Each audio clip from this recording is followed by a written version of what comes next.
did the Founders Lodge event and conference center. This is part of the Girl Scouts of Central Indiana brand, but I'll talk a little bit about how the Founders Lodge specifically started and some marketing tactics that can help them. So in 2016, the Girl Scouts of Central Indiana brand released or unveiled a 37,000 square foot headquarters on the west side of Indianapolis. It's attached to their Camp Dellwood location that has about 140 acres of camp property in the Indianapolis area. But in 2020, when COVID hit, they realized that a lot of their employees were working remotely. They didn't need the space as much as they did. They had this like 37,000 square foot building that they didn't really need anymore. That's a big building. Exactly. So what they decided to do was rebrand their building to become the Founders Lodge Event and Conference Center. They didn't want people to be confused with the Girl Scouts branding and the Girl Scouts name, so they decided to completely pivot and rechange their entire name. They offer space for both businesses as well as personal events. And what's unique is they also have these add-on options that they do that they have thanks to their proximity to the camp. They have things like pedal cars, they have archery, they have slingshots. Those are options that people can add on whenever they do their events at the Founders Lodge. So, the problem with the Founders Lodge is that since officially launching in October, they've been trying to kind of build up their clientele and trying to increase their number of bookings. The goal of this PR plan is really to kind of increase brand awareness about the Founders Lodge, just because a lot of people just don't know that it's even there on the website, that it's even an option for event centers. So, my objectives are twofold: to boost the number of unique visitors to the Founders Lodge website by 27% by the end of 2023, and to develop kind of an advertising package that can be used throughout Indianapolis to really kind of highlight the Founders Lodge to increase bookings by 47% through the end of 2023. So to talk about my research, I did 4 different types of research. I did an external survey to kind of get a sense for how much the general public knows about the Founders Lodge. I sent that to business leaders as well as the general public. I also did an internal survey to get an idea of how people who've already used the Founders Lodge found out like how they heard about it and what they liked about it.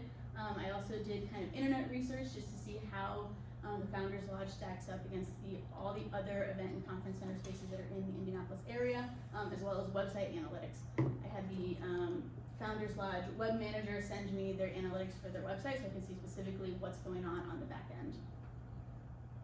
So these are the main things that I found out from the research. So for the internet research, the Founders Lodge is 66 on search results when it comes to Google. So like nobody is finding it that way. Like you're not scrolling down to number 66.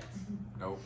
For the external survey, literally 0% of the people had heard about the Founders Lodge before I sent out the survey. 100% said they'd never heard of it before. For the internal survey, 81% of past customers had heard about it via word of mouth. So that was the best way that they were getting the word out to get people to book events.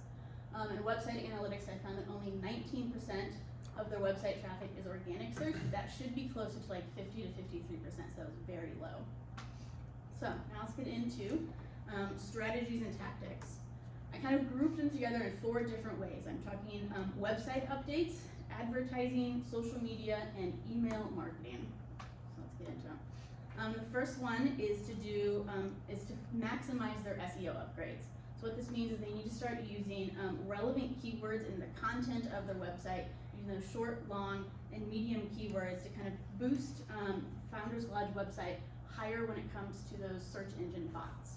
On the left-hand side, you can see just a bunch of different keywords that I think that they should start using in their content. Things like business meeting space, business meeting venue. Think of like whatever it is that you're typing into Google when you're looking up different places. The next one is to create a virtual walkthrough. To help potential clients kind of envision themselves at the Founders Lodge, I recommend they create this like virtual walkthrough to go through and just different layouts of the different spaces that they can see. So I like see if this video works. It's one that I found.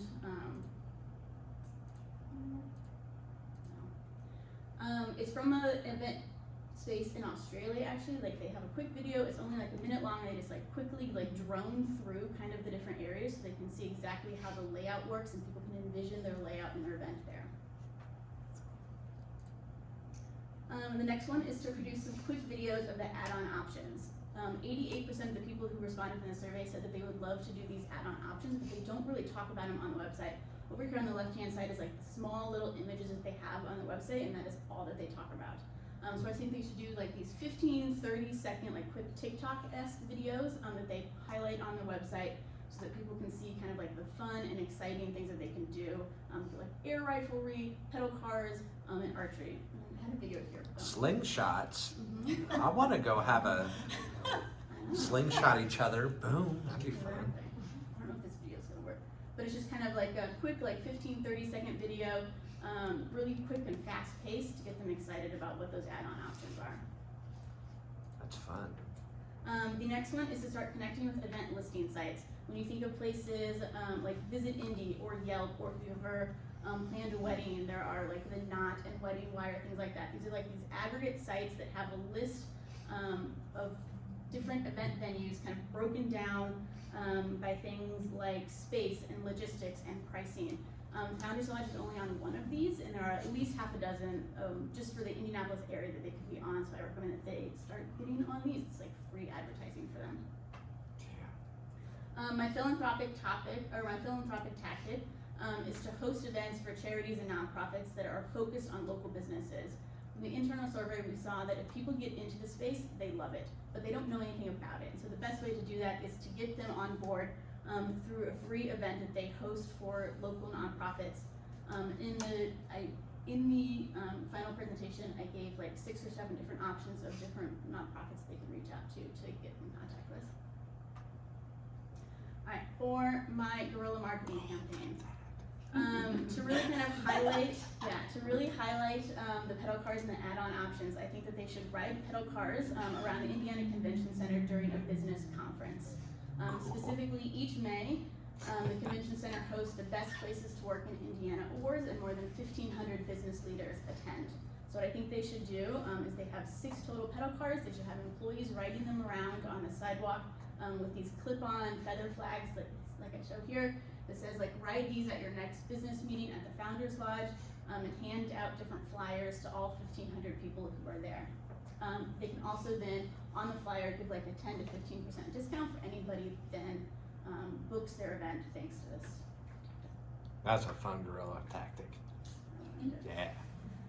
The next one is to start ads on Google. I suggest that they spend about $16 a day for 90 days to get their Google ads. It'll not only help drive sales and site traffic, but it'll also just get brand awareness along the central Indiana community for people who are already looking up event venues online. Next one is they currently have a Facebook and a Twitter, but they don't have a LinkedIn and a Facebook. So I recommend that they start a LinkedIn specifically to be able to target those business leaders in the Indy area, and Facebook just because it's the largest social media platform. Once they start those, I recommend that they also start Facebook or Meta and LinkedIn ads and do kind of like an A/B testing to see which one does better, and put $1,500 total to those Facebook ads. And the last one is to start a quarterly newsletter to past and present clients to kind of get them more engaged in the brand, and also to institute a referral program. Hopefully, new clients talked about how they love the space, and they are 100%, all different survey results said that they were 100% likely to refer the Founders Lodge to their friends and family. And so I think if we institute a referral program, the new client will get 10% off, and the old client will get a $25 gift card. It'll help kind of those easy win bookings from new clients. For the budget, the Girl Scouts and Founders Lodge have about $5,000 to put into this PR tactic. So total for the guerrilla marketing campaign, that'll cost about $480. It'll be about $1,400 for the Google ads, $1,500 for the social media ads, $575 if every single past client refers one new client for the referral program.